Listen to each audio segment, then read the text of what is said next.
What is going on, everybody? Welcome to another video by me, Boylon, and today we're going to be talking all about Phyla-Vell's event, Vote for That Guy. The name I can't say because it's the same name as my dog, who I don't want to wake up. And we're going to start this off by going through the Quantum Guard trait and the characters I think that are best suited for this event, but from an early and mid-game perspective. So we're going to take a look first at my baby account, who's basically getting ready for medium and maybe the start of hard mode, so we can see which characters are most readily available and who you might have to end up using for this event. If you're a late game player, you probably don't need event advice and have a wide enough roster to be able to deal with this, so I doubt it's going to be a problem. And in the second half of the video, we will be going over my infamous spreadsheets where I have laid it out to let you guys know how many power cores you need to spend to get to your goal for her, whether it's a 4-star or 5-star by the end of the event. So strap in tight, everyone, for this infinite journey to unlock Phyla-Vell. And let's get this show started.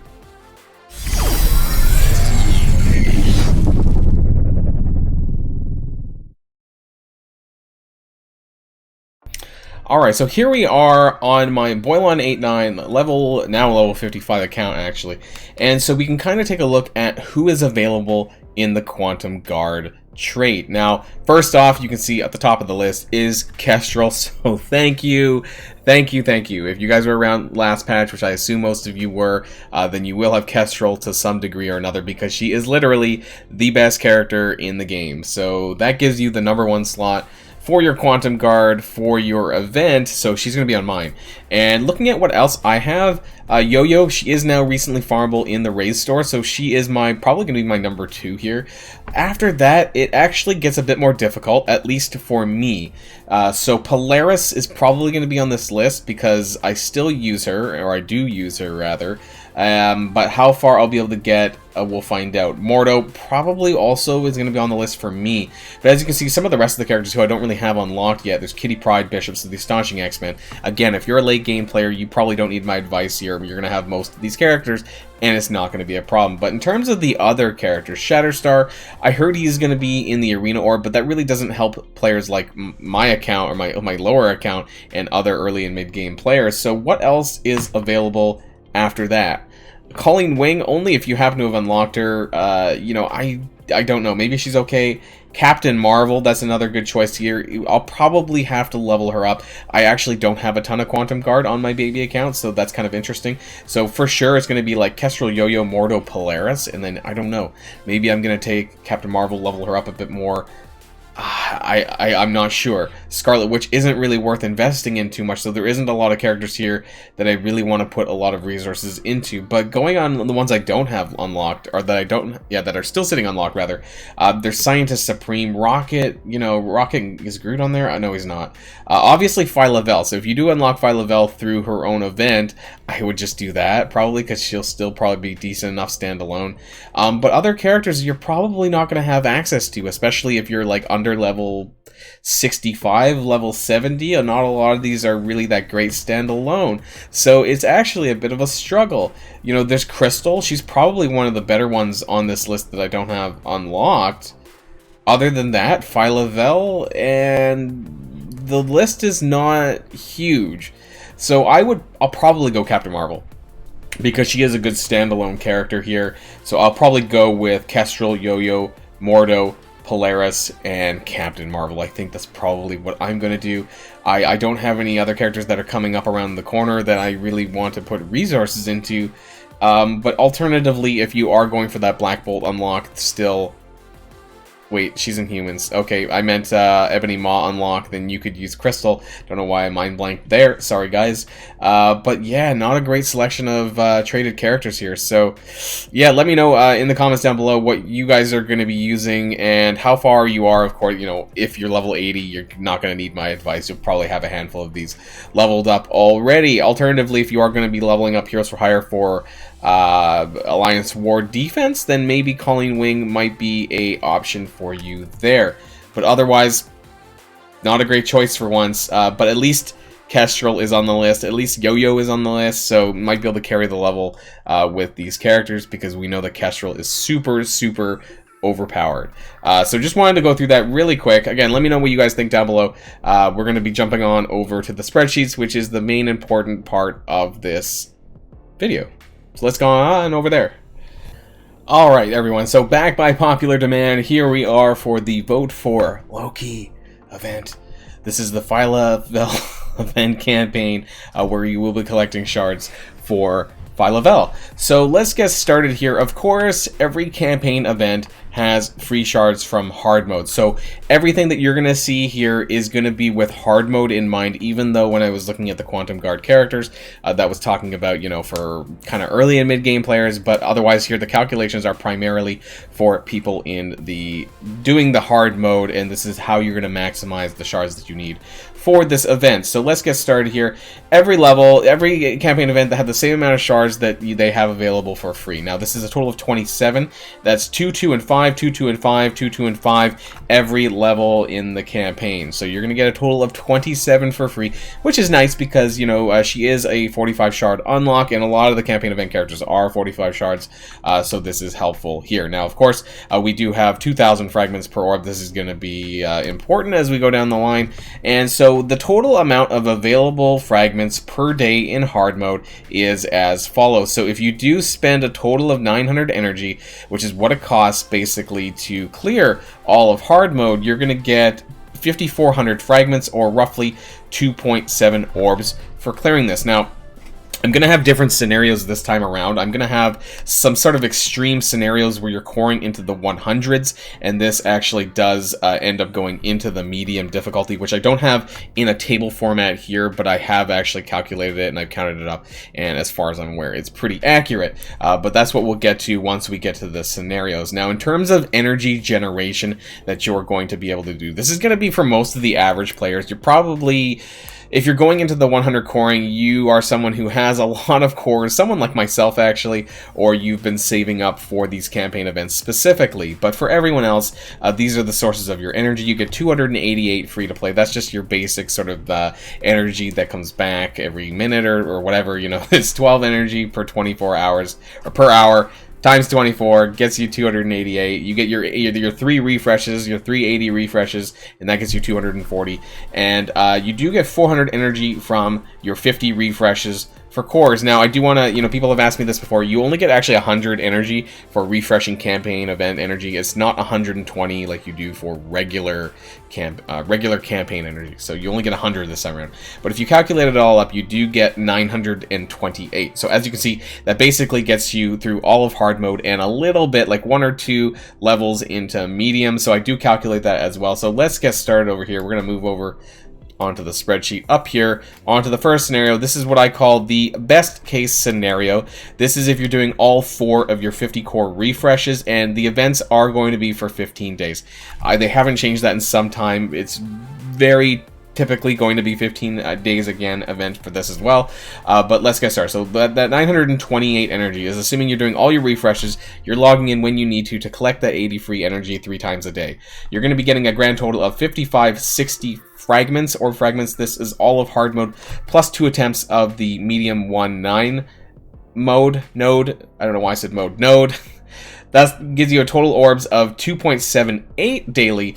And then over the event times 15, you're going to be getting 41.7 orbs. Now, it's not quite 42, so, you know, if you do want to get that 42, you might have to do a 100 core refresh or whatever, you know, to get that extra way there. That'll bring you just shy of 42 orbs. Now, this is where some controversy might occur. Some people called me out on my 5.4 shards per orb, but this is very accurate. This is the mean average. If you know, this was like a year and a half ago. Admittedly, I do not have the source for this 5.4 shards, but I've been using this 5.4 for some time, all the way back from when I started my channel.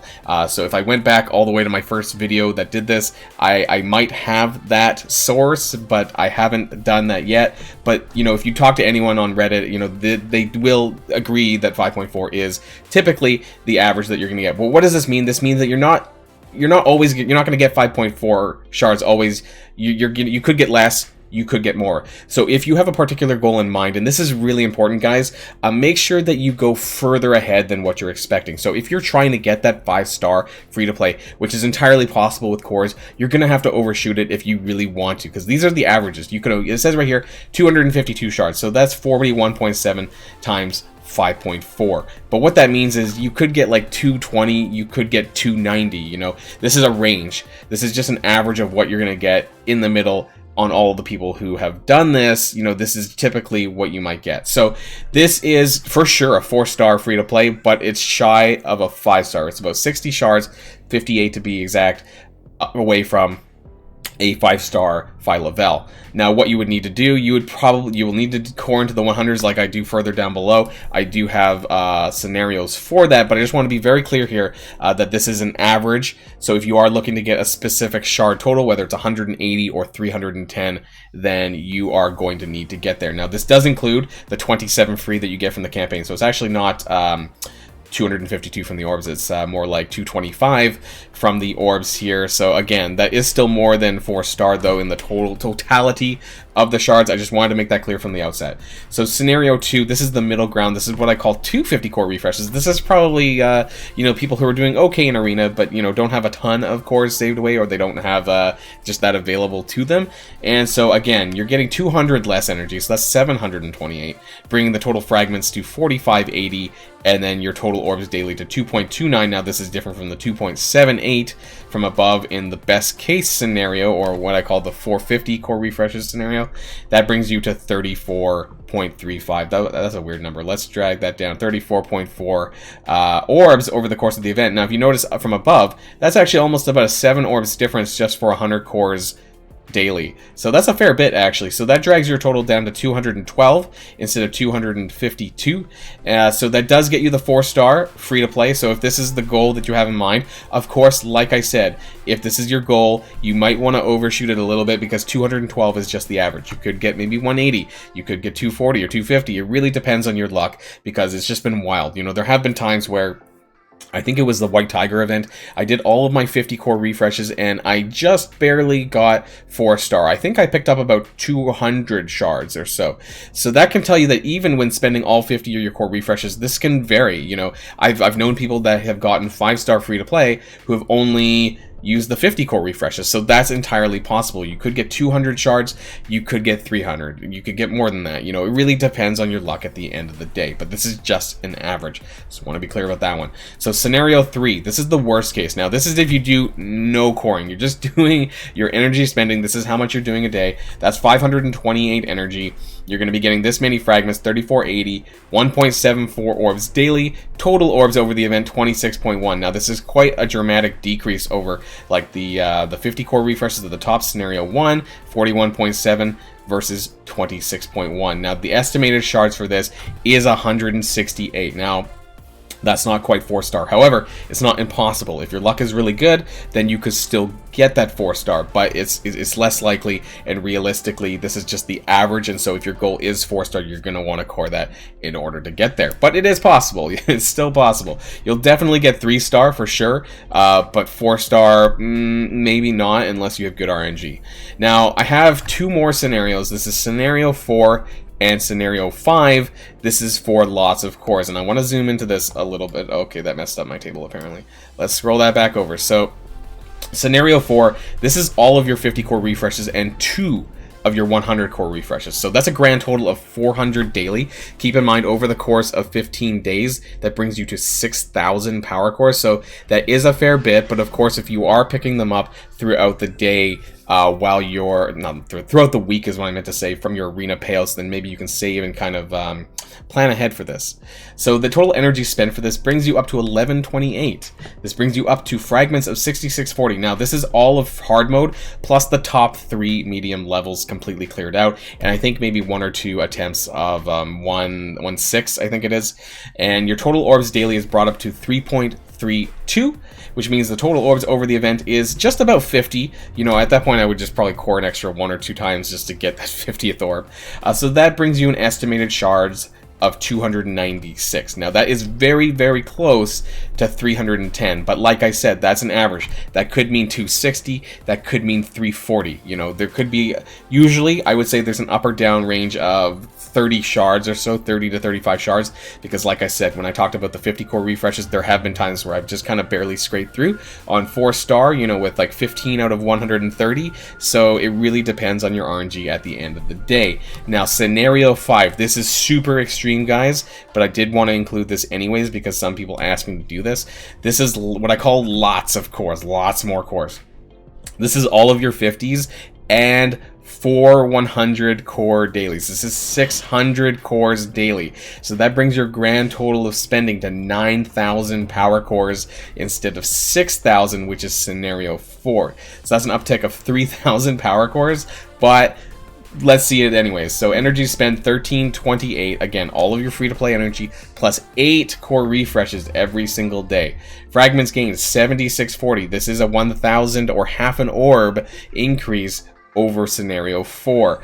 Total orbs 3.82, so again, just half an orb more. And what this means, total orbs over the event 57.3, so rounding down because it's not quite over 0.5. That is about 57, this one's about 50, so you're getting about 7 more orbs between that for 3,000 power cores. Now, I want to be also very clear, if this is something that you're going to be doing, you're maybe more likely, or you should be doing the 500 power cores, perhaps, that is available prior to the event starting, but the reason why this video is going out early is because, well, you can't get that orb for 500 power cores after the event has started. So if you're someone who might be thinking about Scenario 5, at that point it might be just better just to buy the orbs in advance for 500 power cores and let RNG be RNG. Anyways, this 57 or so orbs here in the final scenario, estimated shards 336. So this actually puts you very close and I would say very likely to hit 5-star free-to-play, but it is obviously dependent on RNG. If you get really bad luck, you might not quite hit that 310 threshold, but you could also hit that 310 threshold from Scenario 4. You just need to have a little bit extra luck. Scenario 5 just means you might not if you have super bad luck. So here it is. If you are trying to get 5-star Phyla-Vell completely free to play, then this is how you're going to want to do it. Scenario 4 and Scenario 5. If you're happy with 4-star, like I probably will be because I only pulled a 4 red star for Phyla-Vell, then I will be doing Scenario 1. This is where I'm just going to be spending my 50 core refreshes, my 200 a day. That brings me a total to 3,000 over the course of 15 days, and I'm perfectly fine with that. Now, if I happen to get some really good luck, maybe partway through, I might do it like partway through, might do some 100 core refreshing, but I typically don't unless I start pulling some really early on. But you do need to make sure that you have a goal in mind for the event so you know what shards you're trying to get to. Are you trying to get to a 4-star or are you trying to get to a 5-star? Because if you're trying to get to a 5-star and you know you're trying to get to a 5-star, then you're going to need to be in this Scenario 4 or Scenario 5 here and do it from the beginning. Because if you don't, you're probably going to fall behind and you're probably not going to get that. So make sure you have an idea when you start this event how far you're going to go. And that's the spreadsheet here, guys. I will have this available in the description below as always, but if you have any comments, concerns about this, feel free to let me know in the comments down below on YouTube, or get a hold of me on Discord. I was about to say Twitch. I'm also on Twitch, but get a hold of me on Discord because I'm very easily accessible there as well. You can find all that information in the description below for the video and all of my other videos. I hope this is helpful, guys. I hope that you guys get to the goal that you have in mind for this Phyla-Vell Infinity Watch event, because she looks to be pretty nuts. Even though I didn't buy an early offer for her, I am going to be trying to get as many shards as I possibly can. So that's the end, guys. Until next time, stay safe, and I'll see y'all later. Boylon signing out.